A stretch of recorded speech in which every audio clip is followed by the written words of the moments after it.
Artificial intelligence is already shaping how we work, learn, and communicate. But what is artificial intelligence? Artificial intelligence, or AI, refers to computer systems created to carry out tasks that normally require human intelligence.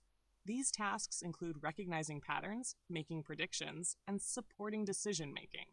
AI systems do not think like humans.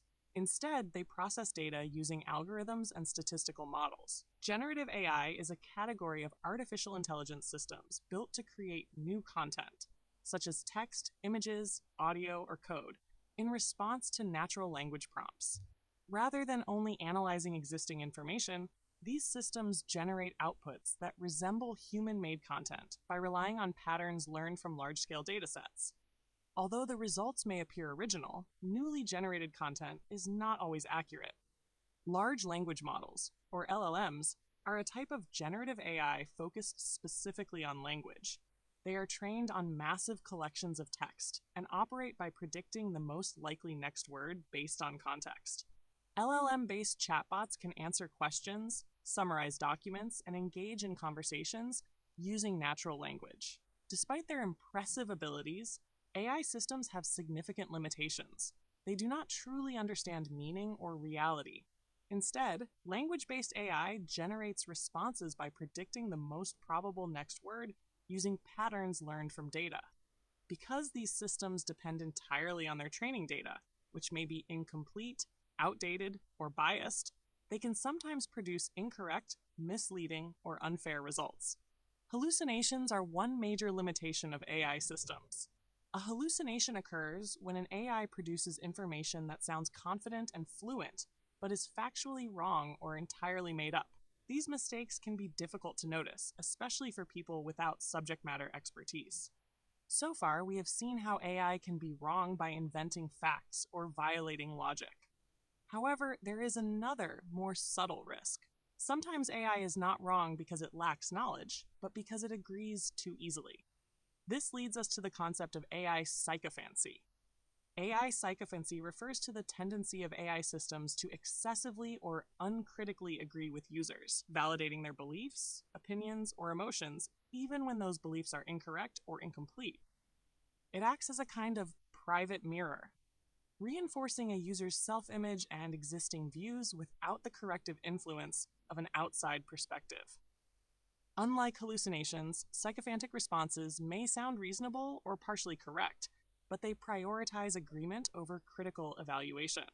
Research suggests that this behavior may emerge from training methods and optimization goals, such as reinforcement learning from human feedback. Because models are trained to produce responses that humans rate highly, they may take advantage of human judgment by offering answers that align with a user's stated position, rather than aiming for accuracy. In essence, these systems are optimized for conversational harmony and next word prediction that matches human expectations. Sycophancy often appears in subtle forms. AI may accept false assumptions embedded in questions by mimicking user errors, apologize after providing correct information by wrongly admitting mistakes, or alter its responses simply because a user expresses doubt or disagreement. This yes man behavior is particularly dangerous in education, decision-making, and emotional support contexts. Research shows that AI frequently fails to challenge misconceptions unless directly prompted, allowing false beliefs to persist, especially among learners or vulnerable individuals. AI sycophancy can take several forms. Informational sycophancy occurs when an AI agrees with factually incorrect statements, such as confirming that Sydney is the capital of Australia because the user claims it. Cognitive, or opinion, sycophancy happens when an AI aligns with a user's interpretations or judgments without offering independent analysis. Affective sycophancy involves reinforcing a user's emotional state without reflection, such as intensifying anger or affirming despair instead of responding with balance or care. Personalization can increase the risk of sycophancy by turning generic agreement into personally meaningful validation. Poor decisions may be reinforced when personalized responses boost a user's confidence in a flawed choice, such as a risky financial investment, by referencing the user's supposed expertise or prior conversations. Repeated agreement can also weaken critical thinking, as users become less accustomed to encountering disagreement, making it harder to consider alternative perspectives or handle doubt and criticism. Next, we examine how to give instructions to chatbots. At its core, a prompt is simply an instruction that tells the chatbot what to do. Prompts also provide the information the system needs and clearly describe what the output should look like. More precise instructions and clear output constraints lead to more reliable results. For example, instead of a vague instruction like "summarize this," it is better to use a detailed, goal-oriented prompt with clear constraints, such as "summarize this article in 3 bullet points using simple language for a high school student." Here we outline several tips for prompting AI in ways that lead to more useful and objective results. First, reduce bias by removing your own opinions from the prompt and asking for alternatives. When you state what you believe, the AI may mirror your position to appear helpful. Using neutral third-person language reduces the pressure for the system to agree. You can also ask questions such as, "What are the strongest arguments for completing this task?" Another option is to request multiple approaches. For example, generate 3 different approaches. The goal is to see more than one perspective before making a decision. Second, focus on critical evaluation rather than just getting an answer. Instead of saying, "do the task," ask the AI to evaluate something objectively. You might ask it to judge the quality of an output by identifying what is strong, what is weak, what is missing, and what the risks are. This is important because uncritical responses can reinforce weak ideas and make them seem more convincing than they truly are. For example, you could prompt, "critically evaluate a proposed ranking. Identify strengths, limitations, and missing considerations related to this environment." Third, ask the AI to challenge the assumptions built into your question.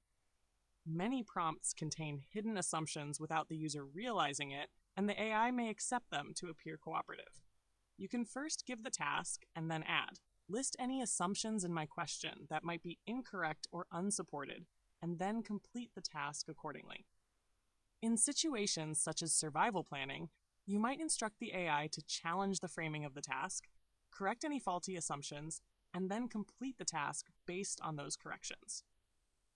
Fourth, require evidence, uncertainty markers, and a way to self-correct. This shifts the AI away from sounding overly confident and agreeable and toward being more cautious and accurate. Confident-sounding errors are difficult to detect, so uncertainty labels and verification steps help users judge reliability. Helpful prompts include support each factual claim with evidence, flag what is uncertain, and identify what could be wrong in this ranking. Fifth, introduce structured disagreement by assigning the AI multiple roles. A single, friendly response can sound persuasive even when the reasoning is weak. By forcing a debate, flaws become more visible. You can ask the AI to argue strongly for an idea and then argue strongly against it. Another approach is to divide the response into roles, such as an advocate, a skeptic, and a referee, so the final output reflects competing viewpoints rather than simple agreement. You have now seen how AI sycophancy works and how thoughtful prompting can reduce it. As you return to the survey, use these strategies to guide AI and engage with it more critically. Finally, remember to paste the passcode into the survey.